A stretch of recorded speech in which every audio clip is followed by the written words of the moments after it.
Hello and welcome everyone to this week's BFG review.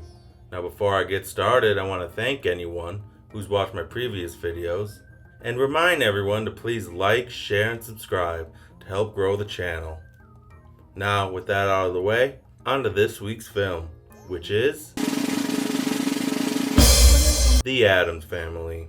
Directed by Greg Tiernan and Conrad Vernon, and starring Charlize Theron, Oscar Isaac, Chloe Grace Moretz, Finn Wolfhard, Nick Kroll, and Allison Janney. This film follows the members of the mysterious and spooky Addams family as they readily prepare for a visit from their even creepier relatives. But trouble soon arises when a shady TV personality realizes that the Addams' eerie mansion stands in the way of her dream of the perfect neighborhood. Now, I want to begin by saying that I'm not a huge Addams Family fan.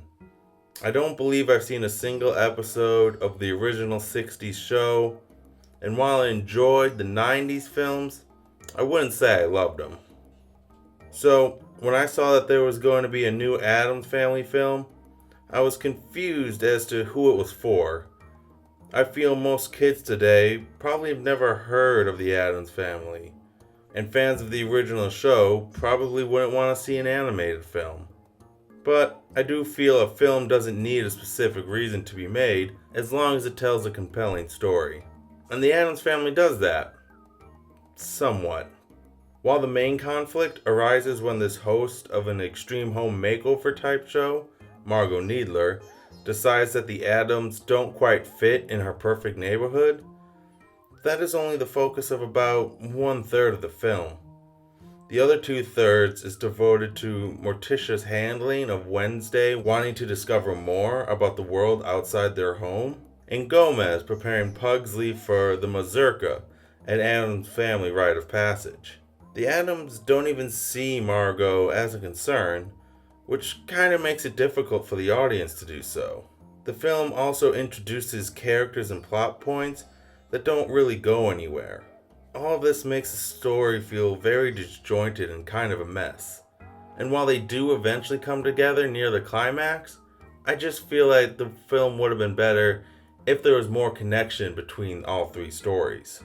Also, while I love the character designs of the Addams family, adding to each's distinctive personality, the townspeople's designs are equally as eccentric and exaggerating, not creating a big enough disconnect between the family.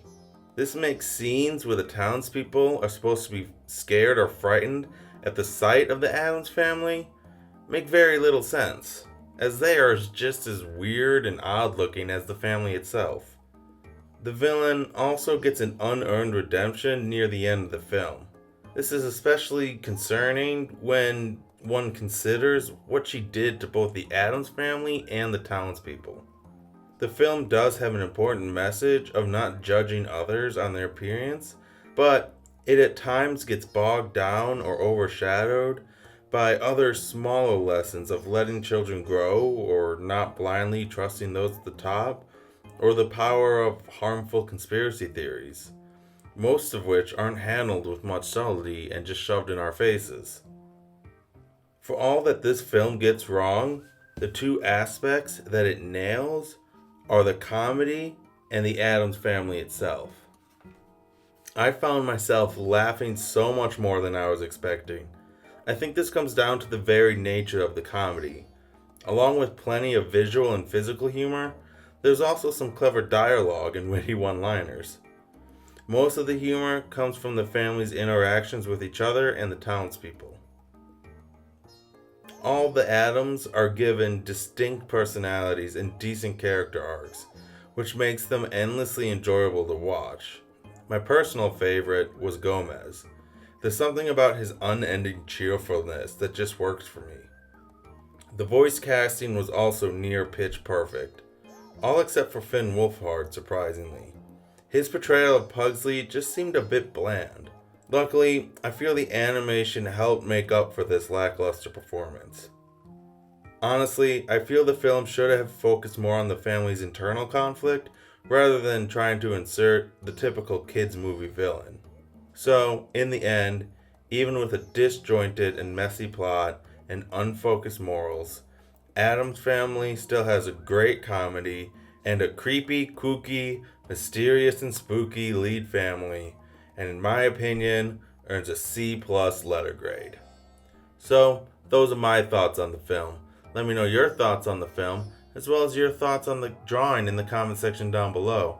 And again, don't forget to like, share, and subscribe, and hit that bell notification icon to be notified anytime I put up a new video. Thanks everyone, and have a great day.